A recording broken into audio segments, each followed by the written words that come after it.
PM Taj അനുസ്മരണത്തിൽ ഇവിടെ ഇരിക്കുന്ന പ്രിയപ്പെട്ട സുഹൃത്തുക്കളോട് മുഴുവൻ പറയാനുള്ളത്, നമ്മുടെ PM താജിന്റെ നാടകങ്ങളെ വൺ ആക്ട് പ്ലേസ് ചെറുതാണല്ലോ, ആർക്കും വലുതൊന്നും കാണണ്ട. അതിനെ നമുക്ക് നല്ല രീതിയിൽ അതായത് നമുക്ക് യൂണിവേഴ്സിറ്റിയിൽ നമുക്ക് ഡിപ്പാർട്ട്മെന്റ്സ് ഉണ്ട്. അവിടെ വരുന്ന ആൾക്കാർക്ക് നമുക്ക് റെസിഡൻസി പ്രോഗ്രാം ഇവിടെ കൊടുക്കാനായിട്ട് സാധിക്കും. അവർ 2 മാസം അവരുടെ ഭക്ഷണവും ചിലവും കൊടുത്തുകൊണ്ട്, ടിക്കറ്റ് അവർ വഹിച്ചുകൊണ്ട്, താമസിക്കാനുള്ള സൗകര്യം ചെയ്തു കൊടുക്കാനും ഒരു അലവൻസ് അവർക്ക് കൊടുത്ത് അവരുടെ ഭക്ഷണമൊക്കെ ഇവിടെ നിന്ന് കഴിക്കാനും കോഴിക്കോട് കോർപ്പറേഷന്റെ റെസിഡൻസി പ്രോഗ്രാമിന് സാധിക്കും. അതിൽ പറ്റുമെങ്കിൽ ഞാൻ ഇവിടെയുള്ളവർ പറയുകയാണ്, അതാ നമുക്ക് ഇതിനൊക്കെ ഇവിടെ ഇതിനകത്ത് ബന്ധപ്പെട്ട ആൾക്കാരുണ്ട്, അവരുടെ ഒക്കെ സഹായത്തോടു കൂടി നമ്മുടെ താജിന്റെ നാടകങ്ങൾ, അതുപോലെ നമുക്കിപ്പം ഏറ്റവും വലിയ പ്രശസ്തരായവരുടെ പുസ്തകം മുഴുവനും ട്രാൻസ്ലേറ്റ് ചെയ്യാൻ കഴിഞ്ഞില്ലെങ്കിലും മലയാളം അത്ര മോശമല്ല എന്ന് സ്ഥാപിച്ചെടുക്കാനുള്ള അവസരമാണ് കോഴിക്കോട്ടുകാർക്ക് വന്നിട്ടുള്ളത്. അതുകൂടി കോഴിക്കോട്ടുകാർ ഈ അവസരത്തിൽ ഓർക്കണമെന്നും അത്തരത്തില് ചെറിയ ചെറിയ കൃതികൾ ട്രാൻസ്ലേറ്റ് ചെയ്ത് ഇപ്പം നമ്മളിപ്പോൾ ഇവിടെ കാണുന്നുണ്ടല്ലേ, ഇപ്പൊ നമ്മളത് കാണുകയാണ്. നേരത്തെ ഗെയ്യൻ പറഞ്ഞത് ശരിയാണ്.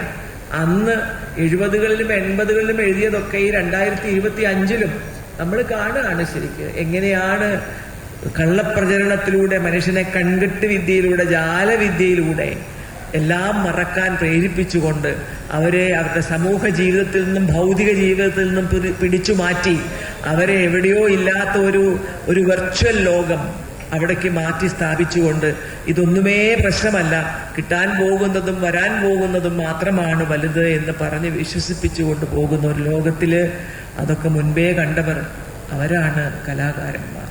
അതെല്ലാ കാലവും അങ്ങനെ തന്നെയാണ്. അവർക്ക് കാലമില്ല, അവർക്ക് ദേശമില്ല. ദേശത്തെയും കാലത്തെയും വെന്നുകൊണ്ട് അവരുടെ സൃഷ്ടികൾ എക്കാലവും പ്രസക്തമായി നിൽക്കുന്നതും അവരുടെ ആ ഒരു പ്രത്യേക കഴിവുകൊണ്ടാണ്. പ്രവാചകരാണ് എന്ന് നമ്മൾ പറയും.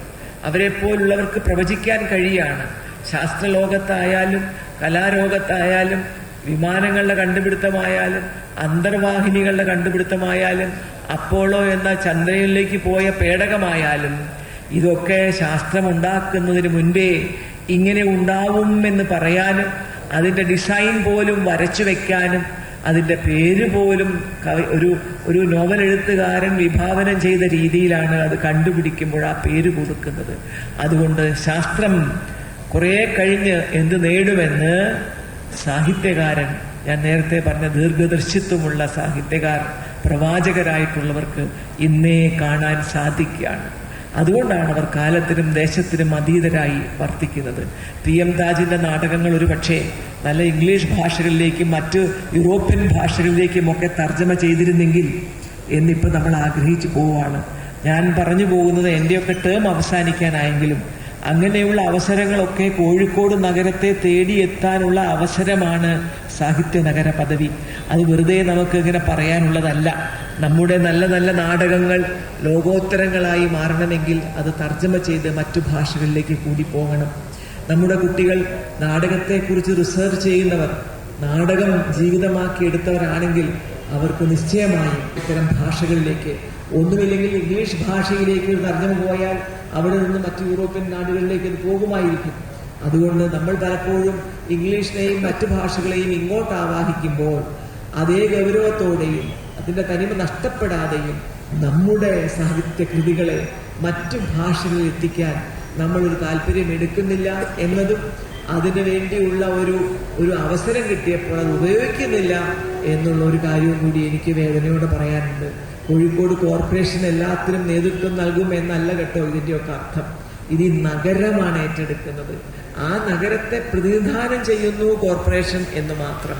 അതുകൊണ്ട് എനിക്ക് PM താജ് അനുസ്മരണത്തിൽ ഇവിടെ ഇരിക്കുന്ന പ്രിയപ്പെട്ട സുഹൃത്തുക്കളോട് മുഴുവൻ പറയാനുള്ളത്, നമ്മുടെ PM താജിന്റെ നാടകങ്ങളെ വൺ ആക്ട് പ്ലേസ് ചെറുതാണല്ലോ, ആർക്കും വലുതൊന്നും കാണണ്ട. അതിനെ നമുക്ക് നല്ല രീതിയിൽ അതായത് നമുക്ക് യൂണിവേഴ്സിറ്റിയിൽ നമുക്ക് ഡിപ്പാർട്ട്മെന്റ്സ് ഉണ്ട്. അവിടെ വരുന്ന ആൾക്കാർക്ക് നമുക്ക് റെസിഡൻസി പ്രോഗ്രാം ഇവിടെ കൊടുക്കാനായിട്ട് സാധിക്കും. അവർ 2 മാസം അവരുടെ ഭക്ഷണവും ചിലവും കൊടുത്തുകൊണ്ട്, ടിക്കറ്റ് അവർ വഹിച്ചുകൊണ്ട്, താമസിക്കാനുള്ള സൗകര്യം ചെയ്തു കൊടുക്കാനും ഒരു അലവൻസ് അവർക്ക് കൊടുത്ത് അവരുടെ ഭക്ഷണമൊക്കെ ഇവിടെ നിന്ന് കഴിക്കാനും കോഴിക്കോട് കോർപ്പറേഷന്റെ റെസിഡൻസി പ്രോഗ്രാമിന് സാധിക്കും. അതിൽ പറ്റുമെങ്കിൽ ഞാൻ ഇവിടെയുള്ളവർ പറയുകയാണ്, അതാ നമുക്ക് ഇതിനൊക്കെ ഇവിടെ ഇതിനകത്ത് ബന്ധപ്പെട്ട ആൾക്കാരുണ്ട്. അവരുടെ ഒക്കെ സഹായത്തോടു കൂടി നമ്മുടെ താജിന്റെ നാടകങ്ങൾ, അതുപോലെ നമുക്കിപ്പം ഏറ്റവും വലിയ പ്രശസ്തരായവരുടെ പുസ്തകം മുഴുവനും ട്രാൻസ്ലേറ്റ് ചെയ്യാൻ കഴിഞ്ഞില്ലെങ്കിലും മലയാളം അത്ര മോശമല്ല എന്ന് സ്ഥാപിച്ചെടുക്കാനുള്ള അവസരമാണ് കോഴിക്കോട്ടുകാർക്ക് വന്നിട്ടുള്ളത്. അതുകൂടി കോഴിക്കോട്ടുകാർ ഈ അവസരത്തിൽ ഓർക്കണമെന്നും അത്തരത്തിൽ ചെറിയ ചെറിയ കൃതികൾ ട്രാൻസ്ലേറ്റ് ചെയ്തിപ്പം ആഗര ഭാഷണം നടത്താൻ കെ പുരുഷോത്തമനെ. ഇനി അടുത്തത്